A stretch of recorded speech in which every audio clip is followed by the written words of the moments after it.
All right, coming up on this week's Penn State Blitz, we've got to talk Penn State decommitments, but some offers. We're going to talk about Penn State's offensive coaching staff and some takeaways from a recent media session. We're also going to talk about Penn State assistant coaches on the defensive side, their takeaways from a recent media session, and as always, the Penn State mailbag.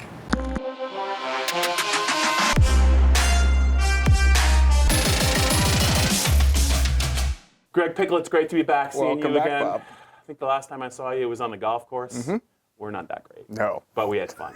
It was fun, for a good cause. Yes. Speaking of good causes, Penn State football, what in the world? I go away for 2 weeks, and all heck, I said heck, not hell, breaks loose in the recruiting world. They lost 50 guys. What's going on? Yeah, so it's definitely not been a great start to June for Penn State. They do pick up one commit, Novo Black, a receiver out of Lackawanna College. Camp for the Penn State staff, received his first Power 5 offer and committed on the spot. They really like this kid. They've had some success out of Lackawanna with Paris Palmer, with Anthony Wiggin, and with Jaquan Brisker. So this is a fourth Lackawanna kid that James Franklin has landed since he's been at Penn State and in-state college. So that's the good news. The bad news, of course, is two offensive linemen, 4 stars, Grant Toutant, flipped to Ohio State. Aaron Parks just decommitted. His teammate at National Christian Academy in Maryland, Josh Moten, also decommitted. So both of those guys have opened things up. Moten recently visited Texas A&M, and Parks is still counting Penn State among his suitors, but unless it's Micah Parsons, we don't think ever have seen a guy open his recruitment after committing to Penn State and then come back into the fold. So I'd say it's a long shot at best. I do think, Bob, that these three, there's a tendency, I think, with the fan base and some observers to want to tie them all together and say it's a sign of something wrong with James Franklin's program or that there's locker room turmoil. I think they're 3 separate things. You can maybe tie the 2 teammates together and say, well, one guy opened up, then the other one did, but they didn't commit to Penn State at the same time. It's not like they were a package deal. I think you talk it up to like Jaywan Sider talked about last week, Matt Limegrover as well. Sometimes these kids commit, Bob, and then they say, I shouldn't have done that. And there's nothing they can do at that point except for to decommit and look elsewhere and keep their options open. So with Toutant, he was very clear in a 247 Sports interview. He thought Ohio State had a better academic course for him to take. He said he had a checklist. He sent it to Ohio State. He sent it to Penn State. Ohio State was able to check more of the boxes for him, so he flipped. Plus, he's a Midwest kid and playing a little bit closer to home. So, no, I don't think the sky is falling. Right. Was it a great stretch of about a week? No, not by any means. But I do think that things aren't as dire as they might look. Well, I'm going to follow up. Is it just a coincidence that all this happened after Julian Fleming's decision, or is it kind of like a snowball kind of rolling downhill? I don't think there's any doubt that it might play a role, and it obviously will be seen as the start of the bad news for Penn State on the recruiting trail, but I don't think any of these 3 saw Fleming go elsewhere and said, well, maybe Penn State's not for me. I think that, unfortunately for James Franklin and his staff, during one of the busiest recruiting months of the calendar now because of the June official visits, they got a stretch of bad luck just right in a row. And it would make no difference in terms of the future outlook for the program, whether this happened in the 5-day stretch like it did or whether this happened one this month, one next month, one in August. I think that it was probably just bound to happen regardless of the timing of it all. Okay, now there was some good news. They did get a commitment, correct? Yeah, Novo Black, the receiver from Lackawanna. Yep. And then we have a new offer to talk about. Yeah, I want to talk about, he's going to be my guy, I think, if he goes to Penn State. I want to make sure I get his name right. It's Fatuma Mulba. There you go. Defensive lineman, Susquehanna Township, going to be a senior. I think he was at a camp a couple of weeks ago at Penn State. I think he did some impressive things. I think he's added some size and strength. Yeah. I know he also had a visit, I'm told, to Ohio State recently. They like him a little bit, too. I don't believe Ohio State's extended them an offer to Fatuma Mulba, but I think Penn State has. What do you know about him? What do you like about him? Yeah, I mean, clearly Penn State saw him in person, and you get that a lot this time of year, where coaches sometimes want kids to come to their campus and work out for them. You can watch huddle. You can go out and see a kid play a different sport. I believe he wrestles for Susquehanna Township as well. You can see him wrestle and his athleticism and stuff like that. Bob, sometimes these guys just want to get him on campus and say, I'm going to put you through our drills, and I want to see how you react to them. And I'm going to make you do some things you've maybe never done before, and I'm going to see what you do. And I think with him, that's what Penn State did. They put him through their drills. They said, wow, this kid's really good. And his recruitment's really blown up. We talked to Joe Heaton over at Township, and he basically said that, this kid hasn't played a lot of football. He's raw. Yeah. but he has all the stuff college football coaches want. Penn State obviously has realized that. Some other schools found that out earlier in the year and offered some lower-level MACs, and I believe maybe 1 or 2 service academies have offered him. So there have been some coaches that have figured this out prior to Penn State seeing him on campus and doing so. So if he has a big senior year, is this a kid that maybe could end up being maybe a 4-star kid? I wouldn't rule it out. Yeah. I mean, again, if you look at the recruiting rankings and what evaluators like, both at that level of the industry and at the college level, projection is everything. I mean, a guy that, might be a 3-star if he was 6'2", 250. Well, if he's 6'4", 285, it's going to change things a little bit in the eyes of coaches, and that's going to change things in the eyes of evaluators. So, yeah, I certainly wouldn't rule it out. Okay, let's move it along now. You had a chance to have a little lunch, I think, with Penn State's coaching staff. Got a chance to talk to some of the offensive assistants, some of the defensive assistants. Let's start with the offensive takeaways. Yep. Maybe some thoughts about Nick Bowers and maybe what he might mean to the team. 5th-year tight end. Yeah. Would pair nicely with Pat Fryermuth if he can stay healthy. Yeah, good kid to sort of tie back to the recruiting aspect of things. Because remember, at one point, Penn State was seen as maybe in trouble a few years ago because they were losing kids to Pitt. And then they flipped Nick Bowers from Pitt to Penn State, and things kind of took on a different tone. Yeah. It's just a good example of how things can change on a dime in recruiting. They can change on a dime on the roster, too. So this guy behind you, Pat Fryermuth, is going to be labeled as probably the best returning tight end in the Big Ten, if not one of the best returning tight ends in the Big Ten. Yep. But I think listening to Ricky Ronnie, listening to Tyler Bowen, some of these other guys, James Franklin, Sean Clifford, some other guys on offense, a lot of them see Nick Bowers in for a big year. Does that mean more 2 tight end sets? I think it will. Does that mean, Fryermuth doesn't have to be relied on so much? Because you think back to last year, I mean, he didn't come off the field that much. Now, Nick did show some more down the stretch than he had at any point previously in his career. He's healthy now, Bob. They really like what they got out of him. He's got to stay healthy. That's a big thing. I think whenever he's healthy, I think he can be a force. Maybe not a standout, but he can do a lot of the dirty work and maybe free up some room in the running game. Let's talk about Matt Limegrover and the offensive line. Penn State's replacing Connor McGovern, Ryan Bates. But there's some potential there for this line maybe even to take a possible step forward. I know that sounds weird, but they returned 3 starters, and there's a couple other players, I think young players, they're pretty high on. I think the frustrating thing for fans, and I got this feedback on Tuesday when I put a story up about what Matt Limegrover had to say, is that they're just tired of hearing what the future could be, what this guy can do, what that guy can do, how he's going to make this better, they just want to see it. Yeah. They want to see domination. Don't lose 42-7 to Michigan, right? They want to see, right. And it even goes back to some of the other games where Penn State won, but you just never felt like they could take control of the game. I think fans are right to probably think that. And it's not all the offensive line's fault. They're probably more of a scapegoat than they should be a lot of the times. But at the same flip of the coin, fans just want to see it. We talk about these 4-star commits that they get, and decommits, of course, too.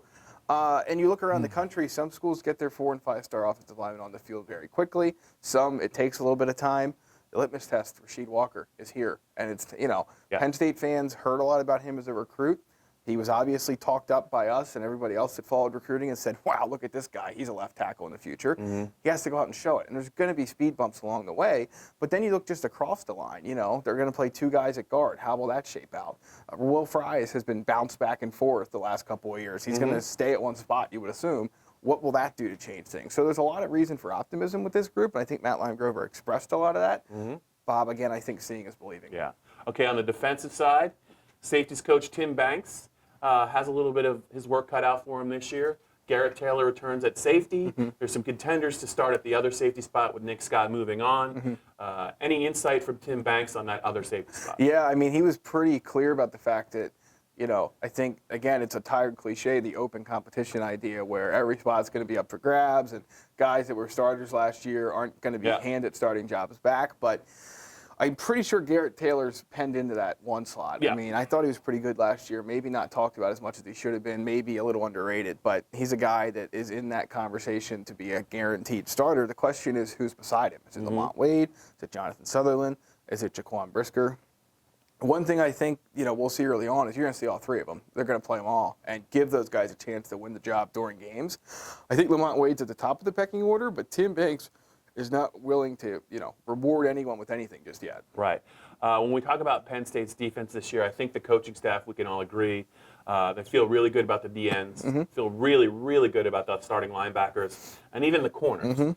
but Brent Pry met with you guys, and he didn't kind of say hold your horses, but there's a couple things that are going to have to change for Penn State's defense to live up to the billing that maybe they could be this year, one of the best defenses in the Big Ten and maybe in the country. Yeah, I mean, you've seen them get that kind of praise from various outlets as we sit in sort of the preseason magazine time of the year, and I think it's fair. I mean, they return a ton of talent. They have one very likely first-round draft pick in 2020, one possible first-round draft pick in 2021. That's, of course, Etor and Micah Parsons, respectively. So and they have some other guys that'll definitely get drafted as well. Maybe, you got Robert Windsor received huge praise from Gil Brandt, the defensive tackle and longtime NFL exec and talent evaluator. So they love what Penn State has on paper, but Brent Pry's right. He said, we got to stop. We got to be better against the run. He's not hiding from that fact that it was at times a struggle for Penn State in the run game last year. There's just no way around it. Yeah. And for them to reach the level that many people think they can, they're going to have to clean it up in that area.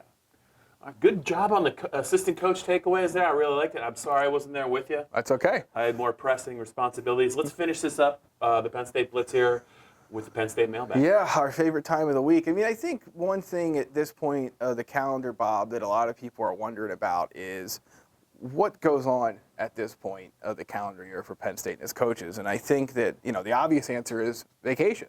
But some of the things you've noticed over the years of following this team, you hear a lot of cliches, a lot of the same stuff over and over this time of year. But what do you look for inside of the program this time of year? Some things you hear, things you read, and just in general, what do these guys have to do between now and, let's just say, Big Ten Media Dates in the middle of July that really lays the foundation for the start of the season? I think this is the time of year where James Franklin really leans on one of his most trusted coaches, and it's a coach we don't talk a lot about. It's Dwight Galt.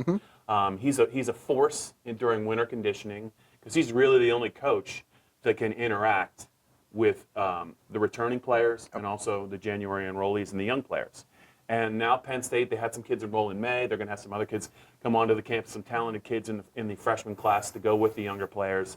And he's really, I believe, the only one that can really kind of work with these guys and oversee these guys and get them a little bit more focused, because James Franklin always talks about once the spring game is over, they still expect the team to kind of make a little bit of a leap to go into August practice sessions, and they are going to be important this year because as impressive as some of the January enrollees are, I think there's a couple other true freshmen that are going to set foot on campus that have a chance to impact this team. But I really think Dwight Galt is a guy that probably gets overlooked at this time of year, and I think he plays quite a pretty big role in shaping this team and trying to get that team, headed in the right direction so that they can hit the ground running for the first couple of practice of August. I think, to me, he's one of the bigger guys at this time of year for Penn State's offseason. All right, 3 buy or sell for you. All right, would you buy Tariq Castro-Fields leading the Big Ten interceptions in 2019? Would I buy it? Yes. I would not buy that. So you're selling? I would sell that, but I do think that he has a chance to be one of the better corners in the Big Ten. Buy or sell, Ricky Slade leads Penn State in carries at the end of September. At the end of September? Yes. I'll definitely buy that. Why? I will buy that because I think they're going to bring the freshmen along pretty slowly. I think both freshmen could impact the running game. And I think Ricky has kind of distanced himself a little bit from Journey Brown. I think if he's healthy by the end of September, and if he's still up to like 208, 210, he's going to be the guy. And I would look for maybe both freshmen maybe to push for some time a little bit later in the year. Just remember, they got to learn how to pass block first before they can trust him to be on the field. Exactly. All right, last one. Buy or sell. You look at the receiver rotation. Jarrett Parker, the first-year coach of that position, has a lot of options. You're buying or selling Justin Shorter's breakout year in 2019 after he was dinged up, injured, limited, etc. in 2018. We've seen this before, Bob. Get big-name guys come to campus. Sometimes they don't work out right away. KJ Hamler's a good example of a guy. 4-star, came in, needed a year, then obviously broke out last year. Buy or sell on Shorter? I'm going to buy it. I think he expects to have a better year. Health got in the way last year for him early. It kind of derailed him from the start.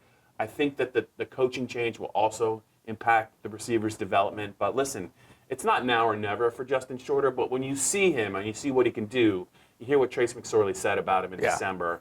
I mean, he is a guy that he almost has an NFL body right now as a receiver who's 18 or 19 years old. They need somebody to take the pressure off KJ and Freiermuth in the passing game, somebody who can win outside, somebody who can make contested catches. I think they like Jahan Dotson, but these are different receivers. Penn State needs a true number one receiver to surface this year, and I think that guy has to be Justin Shorter. All right, that's it. There you have it. All right, it's a wrap. I'm sorry I was away for 2 weeks, America, but it's great to be back with Greg Pickel, and we got more Penn State stuff to talk about next week.